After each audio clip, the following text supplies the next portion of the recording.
No programa de hoje vamos falar sobre estimulação cognitiva para idosos. Você não pode perder, não saia daí!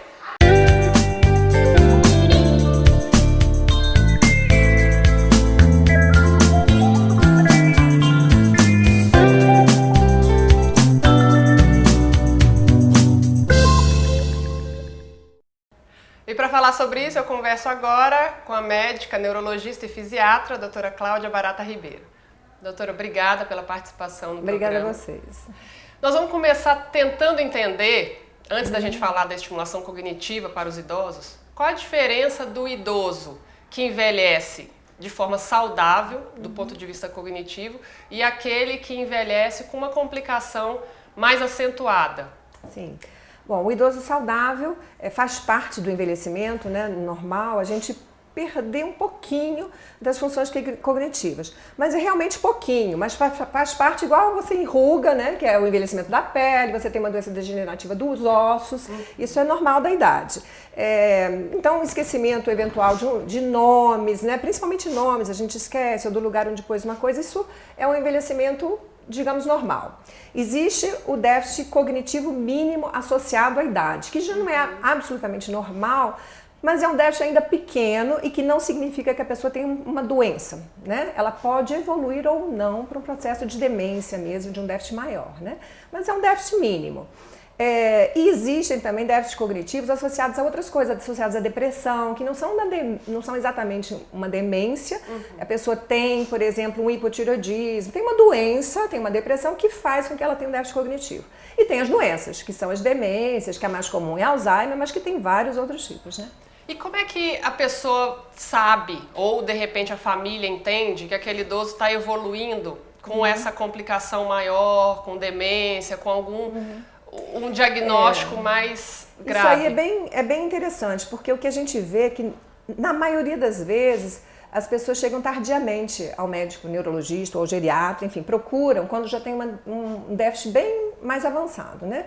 E, por outro lado, existem algumas pessoas, isso parte da família, e às vezes parte do próprio paciente ele procurar o médico. E quando ele é o próprio paciente, muitas vezes ele procura, digamos assim, quando não tem realmente nenhum problema, né? Quando é só esse déficit mínimo, ele já fica preocupado. Então, tem dois tipos de pessoas, né? Um que preocupa demais, digamos assim, e um que não percebe, e a família que vai perceber, e geralmente a família tende a minimizar, e só levar ao médico quando já está a coisa com déficit bem importante. Então, o que a gente precisa ver, na verdade, é mais do que um esquecimento de alguma coisinha ou outra, né? Seria se aquilo está influenciando na vida da pessoa. Então, a pessoa deixou de fazer o que ela habitualmente fazia. Então, ela começou a ter problemas, por exemplo, em manejar as finanças, né? As contas do banco, começou a errar ou achar complicado, começou a não dar conta mais de gerir a casa em termos de compras do dia a dia, começa a comprar muito de uma coisa, pouco de outra, esquecer de comprar as coisas. Então, assim, o gerenciamento que habitualmente ela fazia da vida, as atividades normais do dia a dia, ela começa a ter alguma dificuldade, né? Isso já é um sinal de alerta, né?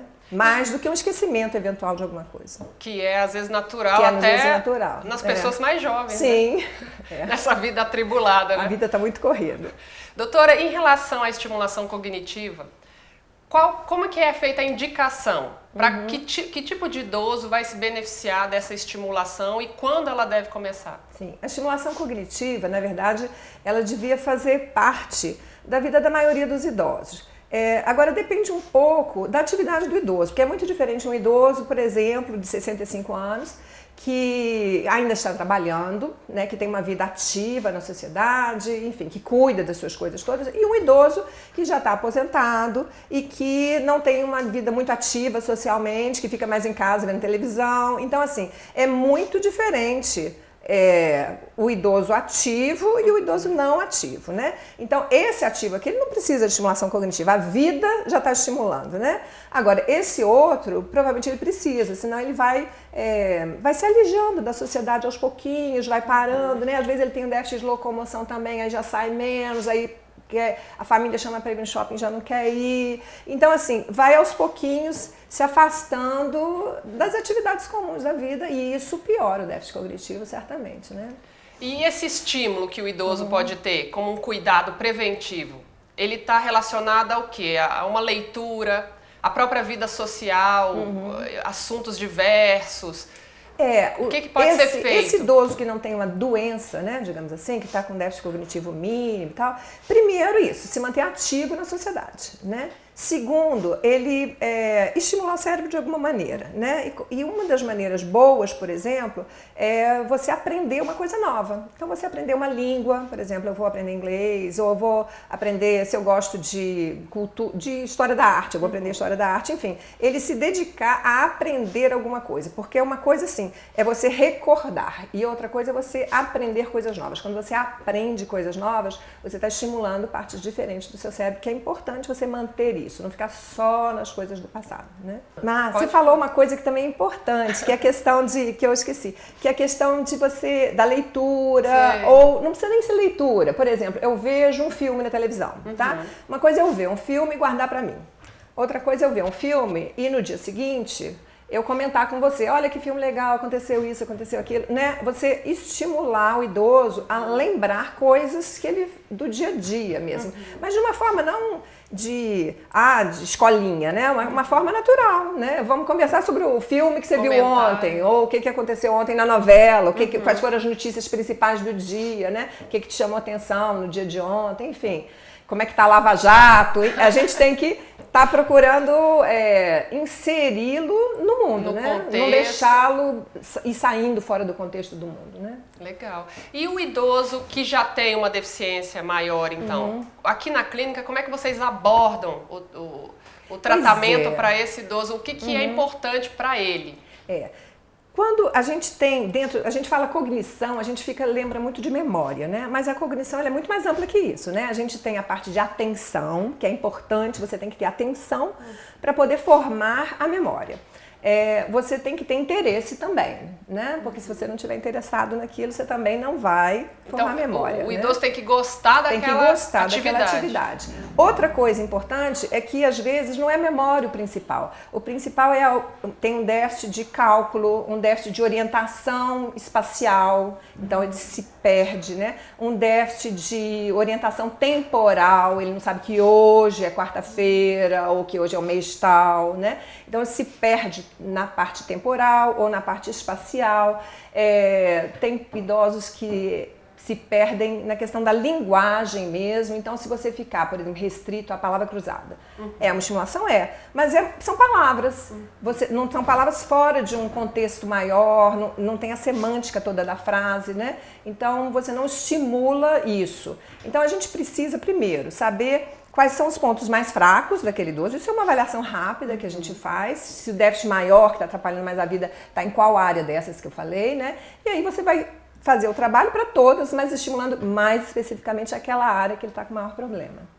E qual que é o papel da família nesse contexto todo do idoso? Tanto o que não tem um déficit maior, quanto aquele que evolui com a complicação. Pois, as coisas são...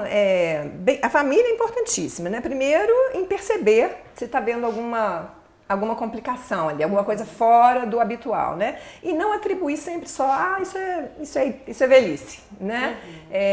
A outra coisa na questão né, de inserir o idoso na vida, não alijá-lo, porque o que a gente percebe muitas vezes, até por superproteção, você protege, então você tem uma mínima dificuldade em fazer uma compra de supermercado, você assume aquilo por ele, você já vai lá e faz a compra de supermercado para ele.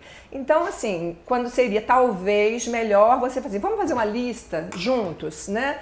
E deixar ele lá fazer a compra de supermercado com a lista. Então, assim, tá conversando mesmo sobre isso, sobre o filme, sobre a vida, né? Sobre o que está acontecendo, tá inteirando dos familiares.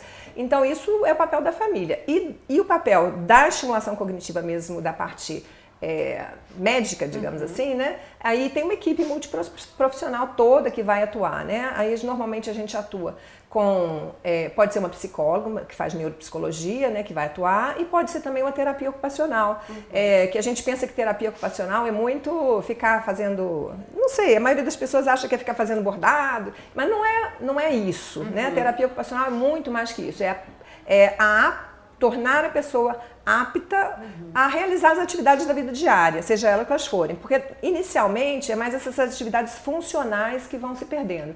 Depois, se a coisa evolui, dependendo da doença, vai evoluir mesmo, né? Mesmo com o tratamento vai diminuir um pouco a evolução, mas estancar talvez por um período, mas a coisa acaba evoluindo. Então, acaba tendo dificuldades mais assim no próprio cuidado, tipo assim, no banho, escolher a roupa que vai colocar a roupa. Isso também a terapia ocupacional está atuando, não só na parte de habilidades funcionais, como de habilidades específicas da vida diária da pessoa, né? Então aqui o acompanhamento é multidisciplinar, isso. E vocês acompanham essa evolução do paciente para de repente fazer um ajuste, melhorar isso? Importantíssimo. Na verdade, se a pessoa tem um déficit, né, e está em acompanhamento da equipe, ela precisa de X em X tempo, normalmente de 6 em 6 meses, passar por uma reavaliação médica para ver como que está o estágio daquela evolução, daquela deficiência cognitiva, né, daquela quadro demencial, se a gente conseguiu com a medicação estancar a evolução ou não, conseguiu melhorar alguma coisa com a estimulação cognitiva ou não, ver qual domínio que está pior, enfim, ajustar o curso do tratamento, né, e volta para as terapias, né. Então assim, se durante esses 6 meses existe os terapeutas que estão envolvidos, né, o resto da equipe, com o tratamento, notam que ele teve alguma piora importante e tal, aí volta antes para o médico, né? Então tem que ter essa interação, né, entre o médico fazendo parte da equipe, realmente, né? E para a gente finalizar esse bloco aqui, esse idoso, ele mostra um resultado rápido quando ele está inserido nessas atividades, nesse tratamento? É visível ou isso depende muito de idoso para idoso, da complicação? Na verdade, o idoso que tem déficit cognitivo mínimo ou que está só pouco estimulado, ele responde muito bem, né? O idoso que tem uma doença, tem doença de Alzheimer, por exemplo, ou tem uma demência por múltiplos infartos, que são as duas mais comuns, depende um pouco do estágio que ele chega para você, né? Se ele chega no estágio precoce, normalmente a gente consegue ver um pouco de melhora e estabilização do quadro por um tempo antes de voltar a progredir. Porque a gente sabe, por exemplo, a doença de Alzheimer é uma doença evolutiva. A gente mesmo hoje, com a medicação, com o tratamento, a gente consegue, por exemplo, ele teria tal déficit hoje, ele passa a ter daqui a 2 anos, 3 anos, mas ele vai acabar evoluindo. Mas a gente consegue retardar isso, né?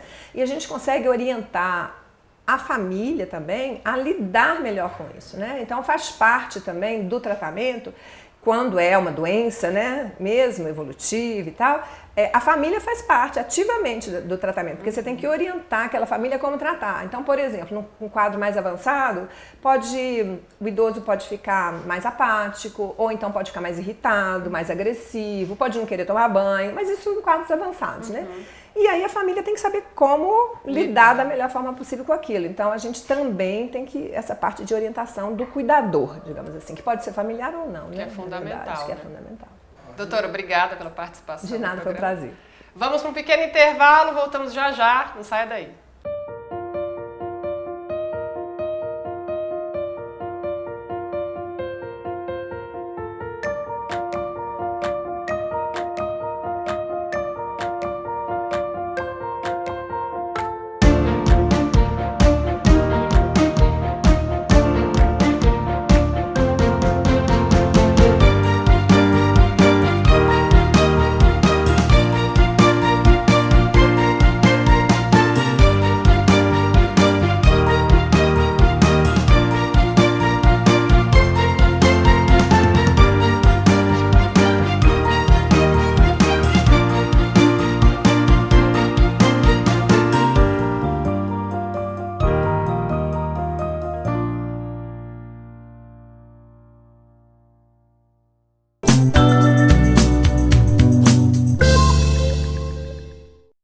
Estamos de volta falando sobre estimulação cognitiva para idosos. Eu converso agora com a terapeuta ocupacional Reginalva Barros e com Maria Lúcia Diniz Nunes, que também vai falar com a gente.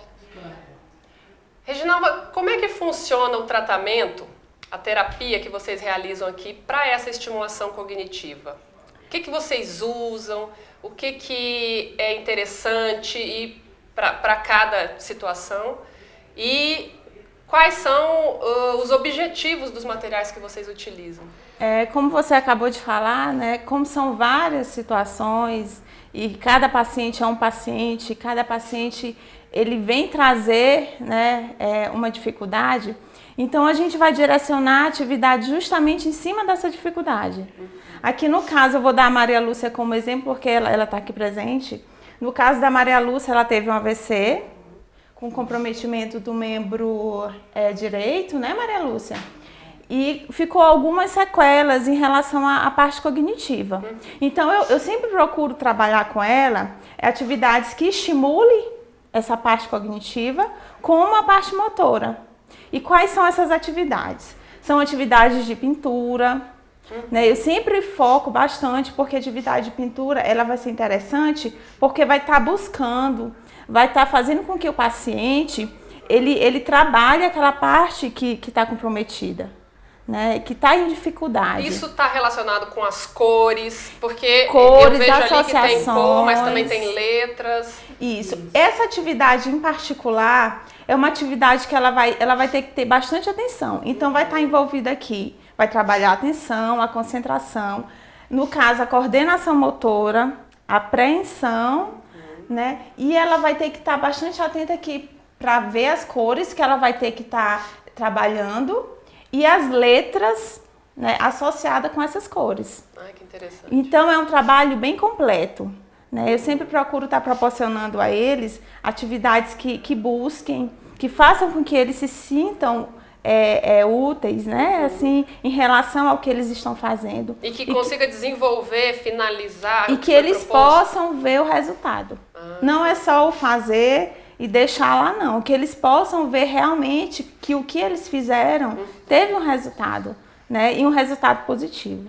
E o que mais pode ser trabalhado também com na os materiais estimulação cognitiva? A gente pode trabalhar com esse recurso aqui, não só com esse, mas eu estou dando o exemplo que é esse que a gente está tendo, é orientação espacial. Muitas vezes o paciente ele chega aqui, ou então no seu dia a dia, ele não sabe o dia do mês, nem da semana, nem um ano.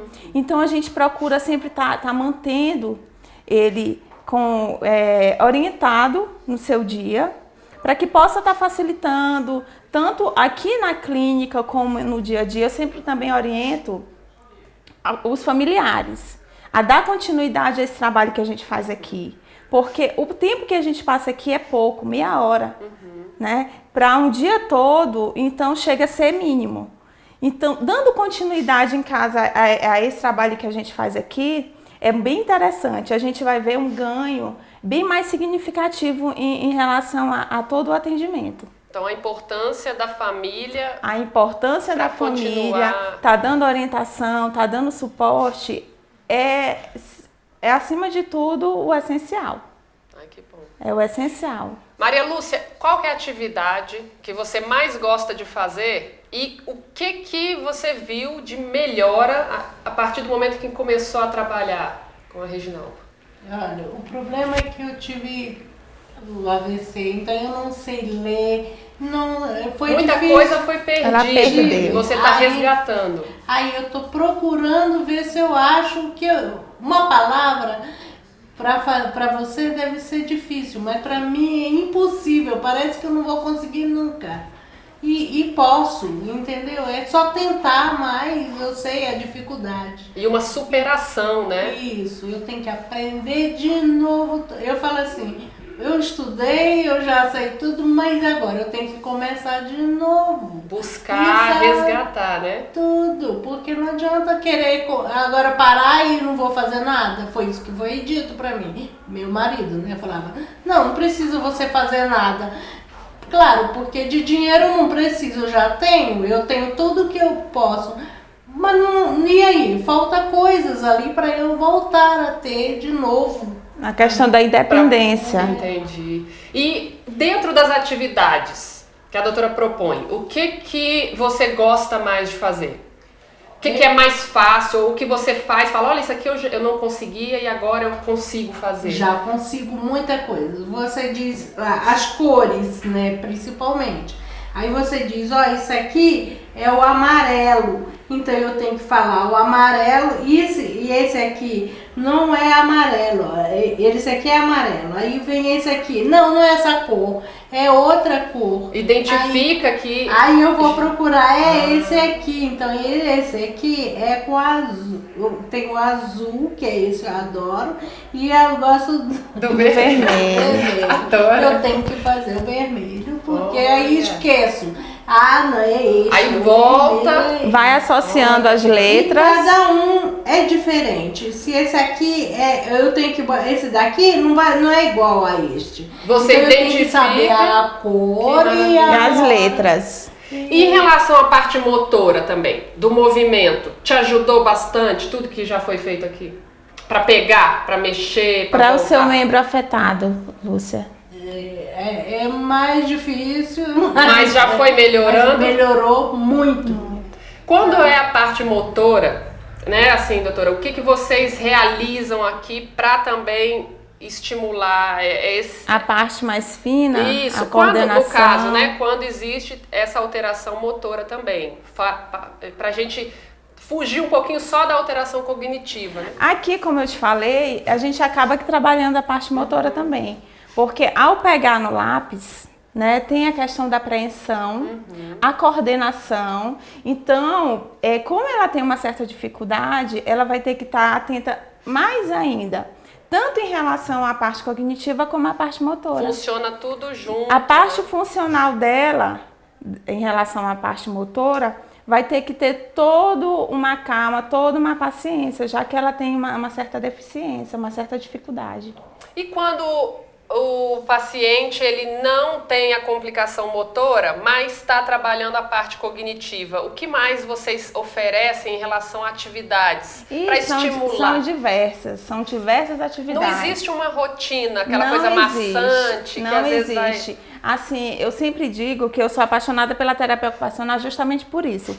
É uma profissão que ela disponibiliza vários recursos e você pode utilizar da menor coisa, né? E pode fazer um ganho enorme, entendeu? Com materiais Com simples. materiais do dia a dia, com jogos infantis. A gente utiliza muito os jogos infantis. Tem um jogo que a gente sempre utiliza, é o Lince. Não sei se você já ouviu. Falar. Então, o Lince a gente pode trabalhar ele de várias formas. Trabalha a memória, concentração. Então, assim, o que a gente puder puxando dos recursos, a gente consegue.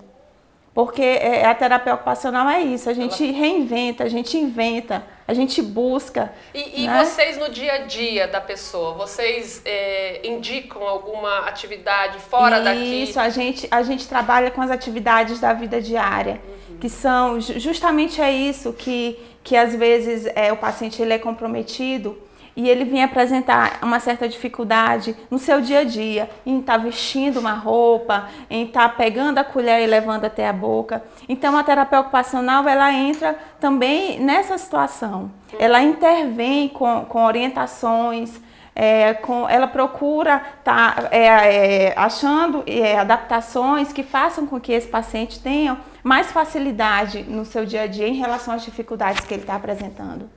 E vocês costumam, às vezes, relacionar o dia a dia dele fora daqui com o que é feito aqui dentro? Claro, a gente busca atividades, vamos supor, na hora do banho, Dona Maria, o que a senhora utiliza na hora do banho?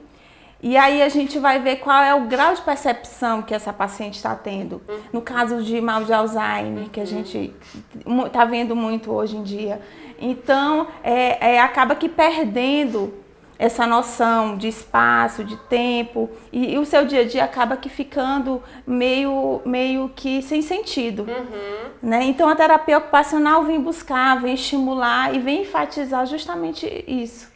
Esse lado de estimular, de tá estimulando, não só a parte cognitiva, mas geral, o seu né? dia a dia, que são justamente as atividades da vida diária. O banho, na hora da alimentação, o vestir. E pra gente finalizar o bloco, é importante que essa pessoa tenha um convívio social, que à medida que depois que ela sai da clínica e trabalhou com vocês, que ela tenha também atividades fora daqui? Claro, e que tipo de atividade seria interessante? Vai depender muito da situação que o paciente se encontra, né? Mas quando você fala atividades sociais, você fala o quê? Atividades em família ou atividades esportivas? Você tá querendo questionar em relação a quê? Isso. No geral. O que você acha que é né? importante? A família, ela é essencial, como a gente falou há pouco. Ela é de extrema importância, né? Ela é aquela que vai dar o suporte. Então, o que puder estar fazendo para que esse paciente ele tenha uma vida social ativa é muito interessante. Um almoço, um encontro em família, né? Em relação às atividades, uma hidroginástica, um pilates, de acordo com o que o paciente estiver podendo, de acordo com suas limitações. Então, isso é bem interessante, essas atividades fora da clínica e essas atividades em família. O que você tem como mensagem? Qual seria uma mensagem que você pode dar para as pessoas que às vezes estão se vendo naquele momento em que essa estimulação cognitiva é importante, entendeu? Alguém que teve algum problema, alguma deficiência? O primeiro passo, né, é procurar um profissional, né? Procurar um profissional para avaliar, para ver até que ponto que o seu cognitivo está afetado e a partir de então buscar atividades que melhorem o seu dia a dia, que melhore o seu desenvolvimento, né? Que juntando a família, o profissional, a gente vai conseguir oferecer a esse idoso uma qualidade de vida. Obrigada pela participação. Eu que agradeço, é sempre muito bom. Obrigada, Maria Lúcia. Tá falando sobre a terapia ocupacional. Obrigada mesmo, sucesso para você. Obrigada. O Depois do Diz fica por aqui, semana que vem tem mais. Até lá.